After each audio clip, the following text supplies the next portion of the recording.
Olá pessoal, tudo bem com vocês?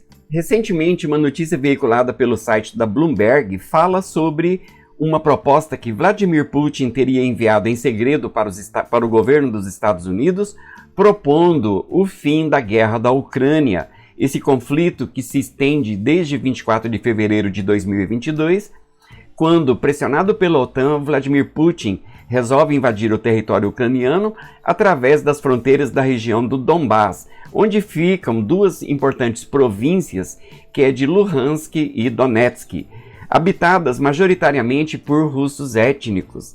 Bom, pessoal, essa notícia, se verdadeira, ela muda um pouco a configuração geopolítica naquela parte do mundo, né? Na Europa Oriental. E várias perguntas surgem, tais como, né, seria possível mesmo que uma paz está sendo desenhada, né, para um futuro próximo?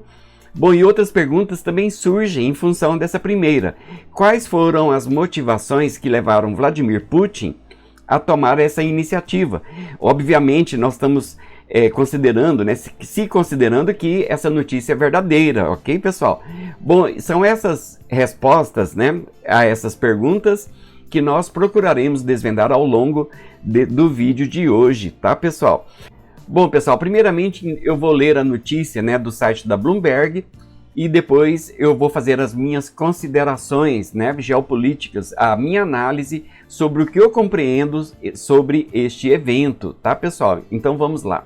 Vladimir Putin está testando as águas sobre se os Estados Unidos estão prontos para se envolver em negociações para acabar com a guerra da Rússia na Ucrânia. Ele fez isso através de canais indiretos para sinalizar que ele está aberto à discussão, incluindo potencialmente futuros arranjos de segurança para a Ucrânia, de acordo com duas pessoas próximas ao Kremlin. Autoridades dos Estados Unidos dizem que não estão cientes das supostas aberturas, que podem equivaler a um balão de teste, e não veem nenhuma indicação de que o presidente russo esteja falando sério sobre procurar uma maneira de acabar com os combates que se estabeleceram em um impasse mortal enquanto a guerra se aproxima de um terceiro ano. Dicas de abertura da Rússia às negociações, mesmo que sejam dissimuladas, poderiam ajudar a semear a divisão entre os aliados da Ucrânia, isolando Kiev e minando os esforços do presidente Volodymyr Zelensky para ganhar apoio para sua própria fórmula de paz, que pede a retirada total da Rússia. As pessoas próximas ao Kremlin, que pediram para não ser identificadas para discutir assuntos que não são públicos, disseram que os sinais foram transmitidos a altos funcionários dos Estados Unidos no mês passado por meio de um intermediário que eles se recusaram a identificar. Putin, disseram eles, pode estar disposto a considerar abandonar uma insistência no status neutro para a Ucrânia e até mesmo abandonar a oposição à eventual adesão da Ucrânia à OTAN, cuja ameaça tem sido uma justificativa central da Rússia para a invasão, que ocorreu em 2022. Mas teria um custo que Kiev rejeitou de imediato: a aceitação do controle do Kremlin sobre o território que passou a ocupar nos últimos anos, no que agora equivale a cerca de 18% do território da Ucrânia, incluindo terras apreendidas após o início da sua invasão há 2 anos. Então, Volodymyr Zelensky, né, ele se recusa a esses termos, né, obviamente, né, pessoal? O presidente Putin declarou inúmeras vezes que a Rússia é e continuará aberta para negociações sobre a Ucrânia, disse o porta-voz do Kremlin, Dmitry Peskov, em resposta a uma pergunta da Bloomberg News. Estamos determinados a alcançar nossos objetivos, disse Peskov, e prefere completá-lo por meios diplomáticos. Senão, a operação militar será continuada até que alcancemos nossos objetivos. Bom, não sabemos das mudanças na posição da Rússia descritas, disse a porta-voz do Conselho de Segurança Nacional dos Estados Unidos, Adrienne Watson. Caberá à Ucrânia decidir se, quando e como negociar com a Rússia. O secretário de Estado Antony Blinken disse no Fórum Econômico Mundial, em janeiro de 2024, quando perguntado sobre as perspectivas de um cessar-fogo negociado a longo prazo, respondeu da seguinte forma: tem que haver uma disposição por parte da Rússia para se envolver, negociar de boa fé, com base nos princípios básicos que foram desafiados por sua agressão, ou seja, integridade territorial, soberania e independência. Publicamente, Putin não deu nenhuma indicação de que está disposto a parar nas linhas de frentes atuais. Kiev, apoiada pelos Estados Unidos e outros aliados, diz que pretende restaurar toda a terra tomada pelas forças de Moscou, e desistir disso seria politicamente difícil para Zelensky. Mas, com 110 bilhões em ajuda vital dos Estados Unidos e da União Europeia, amarrada no processo de aprovação nos respectivos congressos, a perspectiva é incerta para a capacidade da Ucrânia de manter a luta a longo prazo. A Rússia, por outro lado, mudou sua economia para uma base de guerra e alinhou o fornecimento de armas e outros apoios do Irã e da Coreia do Norte. Isso os beneficia a todos pensarem que há um canal de volta e é tão secreto que ninguém pode descobrir isso porque assusta os ucranianos, disse Fiona Hill, ex-funcionária da Casa Branca responsável pela Rússia. De acordo com ela, os russos querem que criemos essa ideia de que o canal está lá e que tudo depende dos Estados Unidos, então ninguém ou nada desempenha um papel. É uma peça clássica russa, completou Fiona Hill. Putin obviamente ficaria muito feliz se ele pudesse obter um acordo baseado nos ganhos territoriais atuais, o que é, claro, está fora de questão para os nossos amigos ucranianos. Fyodor Lukyanov, presidente do Conselho Pró-Kremlin de Política Estrangeira e de Defesa de Moscou, disse que qualquer acordo que formalizasse o controle russo sobre as terras ocupadas preteria a criação de um novo sistema de segurança na Europa, que de fato era o principal objetivo de Putin desde o início, mas não há sinais agora de que alguém esteja pronto para isso. Autoridades dos Estados Unidos têm dito consistentemente que não viram nenhuma indicação de que a Rússia está pronta para conversas sérias. Mas depois que a contra-ofensiva ucraniana no ano passado, apoiada por dezenas de bilhões de dólares em armas e apoios aliados, não conseguiu gerar grandes ganhos, as esperanças de empurrar as tropas russas estão desaparecendo. Bom, pessoal, como nós podemos ver aí, né, na notícia veiculada pela Bloomberg, há um ceticismo de ambas as partes, né, dos Estados Unidos, de autoridades da União Europeia e também da Rússia. Ficou evidente, né, que a proposta dos russos, ela traria grandes benefícios para os próprios russos. Bom, aí vamos ao que eu penso sobre isso, tá, pessoal? Na questão da geopolítica. Claro que são opiniões minhas, tá, pessoal? Bom, com relação, a primeira coisa que nós temos que levar em consideração é que Putin está numa situação muito favorável.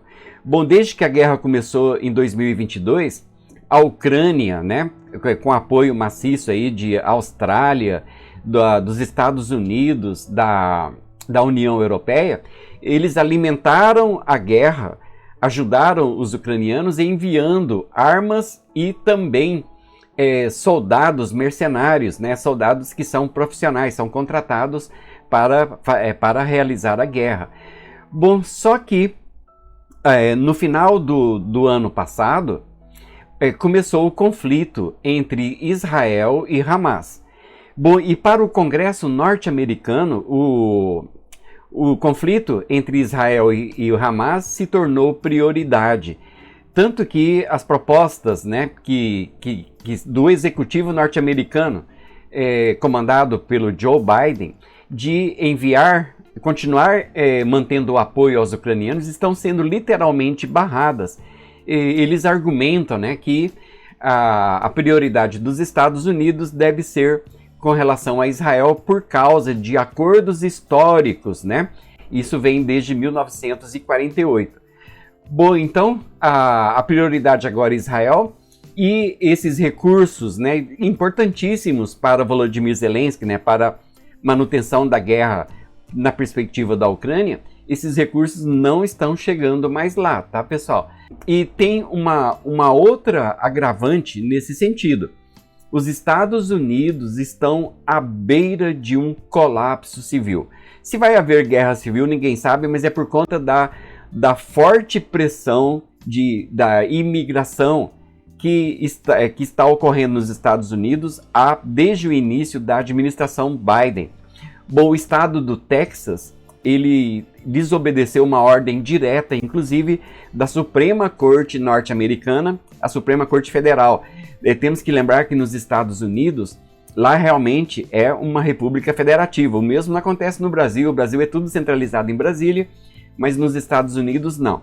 Lá os estados são independentes, eles possuem Senado, possuem Suprema Corte e uma própria Constituição. Bom, o Texas, cuja fronteira é a mais prejudicada, já que ele faz fronteira com o México, ele está blindando com arames farpados a fronteira, desobedecendo diretamente uma ordem, né, do governo federal, do executivo dos Estados Unidos. Bom, e o Texas não está sozinho, mas 25 países estão junto com o governador do Texas nessa disputa, né, entre esses 25 países comandados aí, né, guiados pelo Texas, contra o restante dos Estados Unidos, né? A situação lá está extremamente delicada e tem gente até que fala sobre uma possível nova guerra civil. Bom, se isso vai ocorrer, só o tempo para dizer, tá, pessoal? Então, realmente, o dinheiro, todo o apoio financeiro, né, e bélico que era prestado à Ucrânia, provavelmente não vai chegar mais para Volodymyr Zelensky. Além disso, o desgaste das forças militares da Ucrânia é altamente preocupante. Tanto que hoje, né, eles estão precisando aí de mais de 400 a 500 mil voluntários para enviar para o campo de batalha. Então veja, a posição, né, de Putin nesse início de 2024 é muito favorável. Talvez foi motivado por isso, né, que Vladimir Putin vislumbrou a chance, né, de terminar com essa guerra. Mas tem uma outra questão muito importante em tudo isso e muito relevante em termos geopolíticos. Todos nós sabemos, o Kremlin, né, lá da Rússia sabe também, o Pentágono dos Estados Unidos também sabe, todo mundo sabe, né, só para encurtar a conversa, que um confronto entre OTAN e Rússia é inevitável. E a Rússia sabe que deve se preparar. Bom, se a Rússia conseguir pôr fim à guerra da Ucrânia, ela vai ter tempo de se preparar, né? Eu não sei se vocês sabem, mas ela aumentou o parque industrial, aumentou o parque da indústria bélica lá, mas ela está envolvida num conflito com a Ucrânia. Então isso explica, né, de certa forma, a iniciativa, né, de Moscou em enviar um comunicado, né, uma proposta de paz para a Ucrânia, enviar para o governo dos Estados Unidos, ok, pessoal? Uma outra questão também são os ganhos imediatos de Putin. Essa proposta de Putin é extremamente vantajosa para os Estados Unidos. Se vocês observarem o mapa que está aí na tela, várias regiões são reivindicadas pela Rússia para se tornarem oblastes permanentes. Entre elas nós temos Zaporízhia, que já foi anexado pela Rússia, e temos Luhansk, as províncias, né, de Luhansk, Donetsk e Kherson, que está em processo de anexação. Quer dizer, e faz parte das reivindicações de Vladimir Putin. Ele quer transformar todas essas regiões que são fronteiriças com a Rússia, não é? Em oblastes permanentes da Rússia. Bom, e uma outra questão é a questão da Crimeia, que é um ponto, né, de geopolítico extremamente importante, porque ela faz divisa com o Mar Negro e o Mar de Azov. É um ponto de escoamento de produtos, né, produtos e mercadorias, e também uma região em termos militares e geopolíticos extremamente importante. Tanto que a região é tão importante que eles construíram uma ponte, né, para fazer a ligação com a Crimeia. Bom, a questão da Crimeia ela é bem interessante, porque no reinado de Catarina II, a Rússia anexou em 1783 a província da Crimeia, e os turcos, que era dos turcos, né, os turcos iniciaram uma nova guerra, que durou de 1787 a 1791. Bom, eles foram derrotados e a Rússia passou a controlar toda a costa norte do Mar Negro, desde o rio Prut até o Kuban. Bom, então, a Rússia tinha anexado a Crimeia. Mas em 1954, Nikita Khrushchev, que é um nativo ucraniano, ele toma uma atitude impensável.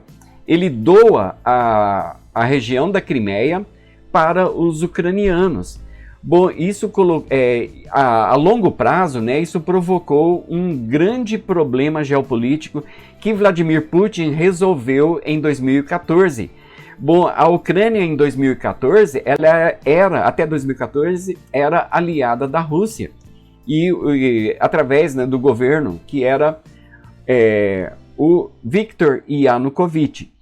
Bom, por uma manobra, né, que a gente chama de Revolução Colorida, promovida pelos Estados Unidos, eles enviaram para lá em 2013 a Victoria Nuland. Ela financiou grupos de oposição a Viktor Yanukovych, e em 2014, e esse episódio é chamado de Euromaidan, tá, pessoal? Em 2014, o governo de Viktor Yanukovych foi derrubado e eles colocaram no lugar um governo pró-OTAN, que foi o Petro Poroshenko. Bom, depois sucedeu ele o Volodymyr Zelensky.